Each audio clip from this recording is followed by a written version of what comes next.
G'day, I'm Paul. So Mazda is a company that is constantly surprising us with the direction it's heading in with things. And what I mean by that is this is the CX-90. It debuts a new 6-cylinder engine, which we didn't think we'd see from Mazda, especially when the whole world is going down hybrids, plug-in hybrids, electric. So CX-90 is kind of a replacement for the CX-9. It is a bigger version of that, and I'll go through the spec shortly. It is actually a really big car. This right here is a left-hand drive pre-production car. So today I'm going to give you a little bit of detail before we actually get the car properly to drive on Australian roads. So this is just a quick sampler of it. We do know pricing though. This is the top spec version. This is the 6-cylinder petrol. This is priced at just under $100,000, which is a big step up in price. But if that's too expensive, the entire range kicks off at just under 75 grand. This competes with things like the Nissan Pathfinder, the Hyundai Palisade, and even things like the Volvo XC90 as well. So if you do want to jump ahead to other parts of this review, you can use the time codes on the screen, or if you're on YouTube, you can scroll down and use the chapters below. If you haven't done so already, subscribe to our channel and press the bell icon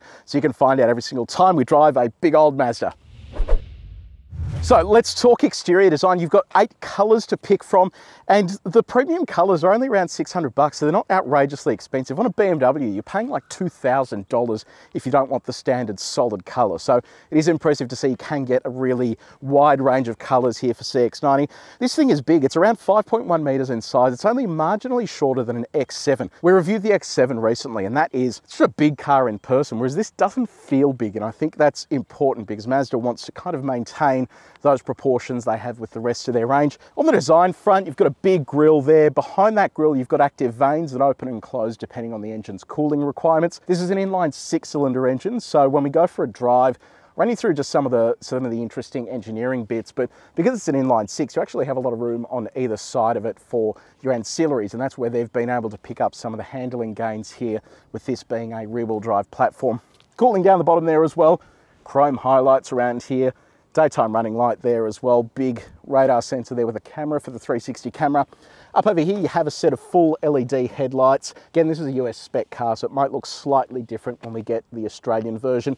Little vent in there as well. Whip around to the wheels. So you can go up to 21 inches in size for the wheels. So this is the 21, and I quite like the look of this. So machined finish on the outside, piano black on the inside there as well. It's a big tyre as well, 275 wide on the front and the rear. This isn't really an off-road focused vehicle, but you can see here they have a bit of wheel arch cladding there, and then up here it says inline 6 because it is a 6-cylinder petrol in this spec. You can also get a 6-cylinder diesel as well. In terms of your wing mirror, indicator is built into there. You have camera under there as well. Chrome highlight down the side of the car there with privacy glass here and roof rails, and then come around to the back with me. So now the rear, have a look at this. I actually quite like this design. Again, like I mentioned before, it's big, but it doesn't feel big. So I'm sort of taller than the car here, but it still has those big proportions. So full LED tail lights there. They look quite nice and they flash a bit like the Mazda 3 does with that pulsing element in there. Skyactiv G, because this actually uses a 48-volt mild hybrid system. So when we go for a drive, I'll run you through what that means in terms of the driving performance. More of that chrome highlight down the bottom there as well. This is available in Australia with either 6 or 7 seats, depending on the spec that you go for. This one here that we're testing is the 6-seat setup. So we'll have a look at that in just a sec.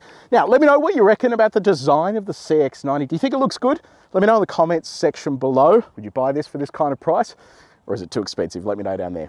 Okay, so we're in the CX-90. We'll start off with the key. So you've got lock, unlock, boot, and then I don't know what this is. It must be like a panic button or something. I haven't seen this on a Mazda key in Australia before. Mazda logo on the back. It's a proximity sensing key, so you can leave that in your pocket and you have a push button start once you're ready to roll. Now, this is what will be the top spec in Australia. It'll be called the Azami in Australia, and this has an optional package as well by the look of it. This spec probably won't match up exactly what we're getting in Australia, but I'll run you through what I see here on this pre-production car anyway. This looks unreal. So part of the problem is Mazda's going premium, which is fair enough. Their cars are nice. They want to charge a bit more for them. Makes perfect sense. Problem when you do that is you have to have an interior to match. So they've got a vehicle here that's the right size for that price tag, but I also feel like they've got a vehicle here that looks well and truly premium enough for that price tag too. The steering wheel may look familiar because if you've seen our review of the Bentley Bentayga, it has a similar setup there on the steering wheel where you have the multicolored leather setup. So I can see they're drawing inspiration from luxury brands. You've got this Alcantara style material along the dashboard there. It is just a really beautifully presented interior. And I think if I was dropping 100 grand on this, it would actually make me feel good about that kind of investment. So from a sort of look standpoint, it's great. I'm not going to run our durometer or build quality test over any of this. We'll do that once we do actually get the car to drive ourselves. Today's all going to be just about high level details. Now let's talk infotainment. So again, spending the money, the top spec comes with a big infotainment screen. So it's over 12 inches in size. Nice and high resolution, no touchscreen, unfortunately. It's all driven here by this controller central to the car. I'm gonna run through this in a whole lot more detail when we do get the car to drive because some of these functions won't work here in Australia, but it will come with things like AM, FM, DAB, digital radio, also a Bose branded sound system. Head of the driver is another large 12.3 inch display. This thing is really high resolution. I was having a play with it before and it looks fantastic. You can flick through different menus on there to configure things on the right hand side, but it is a pretty straightforward setup, and then a big head-up display there as well. Moving on to safety technology, this will come with the whole kit caboodle when it comes to safety. Again, this is not representative of what we're going to get in Australia, but we'll have things like autonomous emergency braking with pedestrian and cyclist detection, auto-dimming rear vision mirror, a lane departure warning system, lane keeping assistant, and also a semi-autonomous steering function as well. Front and rear parking sensors, and also a 360 camera. I'll show you what that looks like. That quality is actually really good, so you can quite clearly see what's going on down the front of the car. They're also down the sides too, and then you can change angles as well as you go. So that's actually not a bad setup there at all. In terms of the rest of the functions, I'll just quickly touch on these. You've got dual zone automatic climate control up the front here with heated and cooled seats, heated steering wheel as well. Steering wheel offers both tilt and reach adjustment. Driver and front passenger seat are electrically adjustable too, so you can go forwards, backwards. Your backrest can go forwards, backwards. You can lift back of it, the front of it, and also lumbar adjust as well. And then on connectivity, there's stacks of connectivity around the cabin here, including wireless smartphone charging. Second row, like I mentioned before, you can get this either in 6 or 7 seats. This particular pre-production car is a 6-seater. There's actually a heap of room back there, and you can slide the second row forwards and backwards if you do need more space. You've also got manual blinds that you can pull up and down as well. Third row is mainly a kid zone, but when we do get this car in Australia, because we are short of time today, I am keen to see exactly what it's like for an adult to fit back there, so we'll see how that goes. But outside of that, it is really nicely presented in here, and I think that it does feel befitting of its price tag. So let's talk cargo space. Being an enormous vehicle, you'd expect it to have a fair bit. So power tailgate here, it's not very high at all. So yeah, even with that pushed open, I'm still having to duck down to get under that, but seems to be the story with a lot of Japanese cars. In terms of cargo space, you have a little under 500 litres here when the third row is in place. Beneath the cargo floor, you have a little bit of extra storage with a space saver spare located under there. Over here, we've got an AC outlet. So obviously for Australia, this will be 230 volts. You've also got a 12 volt outlet off to the side there as well. Can expand the space by dropping your third row.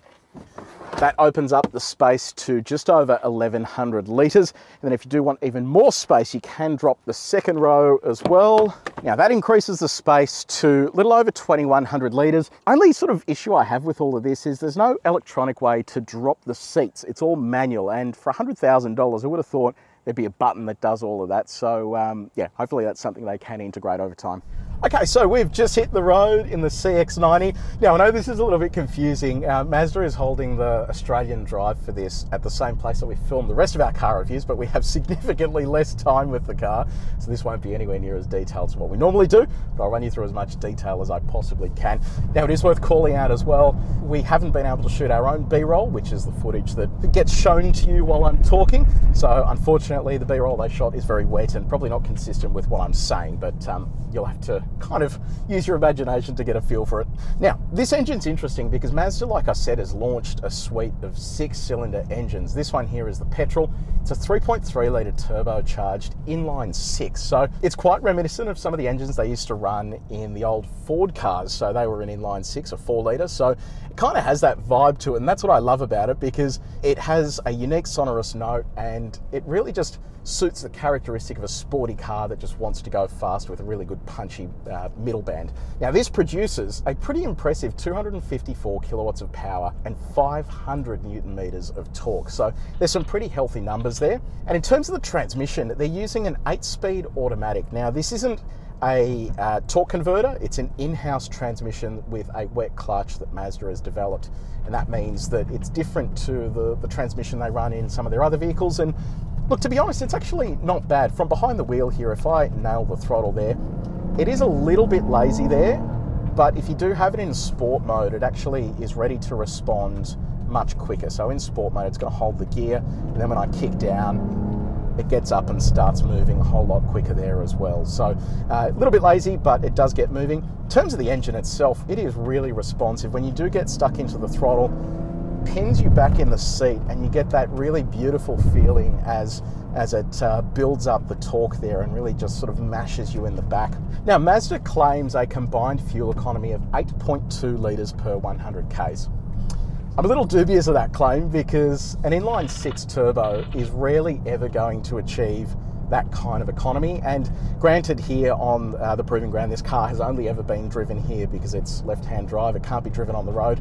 It is consuming significantly more than that, so we will reserve judgment until we actually get the car in Australia to see how it does perform in Australian conditions and what the economy is actually like. The diesel version of this is expected to use just over 5 litres per 100 k's, which is unreal in comparison, especially if the figure is true. Okay, let's have a look at our sine waves over here. We'll jack the speed up a little bit and see how this feels. We normally attack these at 130. We're speed restricted today to 120. Okay, we'll see what this ride feels like. That is fantastic. Yeah, nice. So look, even as a US spec vehicle, it is performing incredibly well here. Normally with the US spec vehicles, they're very soft, whereas this is soft but really nicely controlled with some excellent body control there. Now I want to explain to you how they've set up this chassis. So this is a rear-wheel drive platform, which means you've got an engine up the front and a drive shaft that goes to the back of the car. So it is predominantly rear-wheel driven, and when you design a rear-wheel drive platform, you are designing it so that you have those inherent performance characteristics. This only engages the front axle when it detects slip or when you are towing or in off-road mode. It really sort of caters for those conditions. It actually has a lock-up clutch that can go all the way through to fully locked, which then delivers 50% of torque to the front and 50% of torque to the rear axle. And it can vary stages of locking in between. So you can get into scenarios where you are gradually locking it to give you better traction and control as you push it through a corner. Now let's talk drive modes. So I'm going to slot it into sport, go for a little fang around our track here, see what this feels like. It's a bit weird being in a left-hand drive car here because typically we're in a right-hand drive car. Yeah, nice. It actually feels really good. So it has got a degree of body roll there, but it feels very much in control and it's communicating really nicely with me. Steering is very communicative too. It's actually bloody quick. We are moving here. Get on the brakes there. Brakes feel nice and confidence inspiring too. That sport mode's awesome. It's really holding the gears nicely. I don't have a camera on the Speedo today, but I'm getting some really good feedback through the whole package there. It's actually surprising how well it's handling for such a big car. That is unreal. Okay, we're going to roll onto our back straight here. Wow. This is really hauling along nicely. Very nice. I'm damn impressed with this. Yes, just on that sport mode there with the rear-wheel drive platform, this does feel very rear-wheel drive oriented. So when you do get into the throttle out of corners, you can feel it sending that torque to the rear and you're really getting it tucking in nicely. The front wheels feel very much like an assistant to get it around that corner. So yeah, look, certainly from a performance point of view, I'll be keen to have this back-to-back with some of the German competitors because I remember driving the Q7 here, the 6-cylinder version at pace, and that thing felt pretty impressive. This really doesn't feel too far off it. So yeah, I'm quite impressed with what they've done here. Yeah, look, the other thing worth touching on now as well is the ride. I mentioned before on the sine waves that it is sort of pretty nice and smooth. On our bumpier sections of road here, it does feel very nice and comfortable as well. It doesn't feel sort of too soft or too hard. It really is a nice sort of middle ground in between there. So I think they've done a good job with that. On the noise, it is pretty quiet inside the cabin here. I really don't hear much, and I'm keen to attack our noise road with the sound meter when we do get this back to see how it actually performs. Okay, let's slot this back into normal mode. Now this uses a 48 volt mild hybrid system. Now it's a fascinating setup because it actually allows the car to switch off at speed. So right now we're doing 40 k's an hour. The car is entirely off. I'm off the brake, touch the throttle, comes back on as well. So the 48 volt system allows it to switch off at speed to preserve the electronic systems, which inevitably saves fuel. In addition to that, it has an 11 kilowatt generator, so that's how much energy it can capture, and that all can then output at 12.4 kilowatts. So that is enough to run a lot of the systems around the car while it is switched off, and the driver really doesn't notice anything. It's a very seamless stop-start system as well, so when you do come to a stop and roll out of that and it fires up again, you really just don't notice anything. So it is a pretty sort of impressive feeling behind the wheel. So the Mazda CX-90, look, I'm seriously impressed by this. I think that engine is fantastic, and it's a big departure from what Mazda offers at the moment. It's a big step up from a 4-cylinder. It has plenty of confidence and plenty of punch. Not sold on the fuel economy just yet. Obviously, this is a pre-production car. We haven't been able to drive it anywhere but the proving ground because it is a left-hand drive car, but hopefully Mazda will be able to meet the claims they have, because they are very ambitious for the diesel and the petrol as well. But keen to drive this when it does finally arrive in Australia. If you do have any questions, let me know in the comments section below. I'll answer as much as I possibly can before we finally get a proper version of this to test on Australia's roads. Let me know what you think about this as well. If you did enjoy this video, please make sure you like it and you share it with your mates. And if you haven't done so already, subscribe to our channel and press the bell icon. But until next time, take it easy.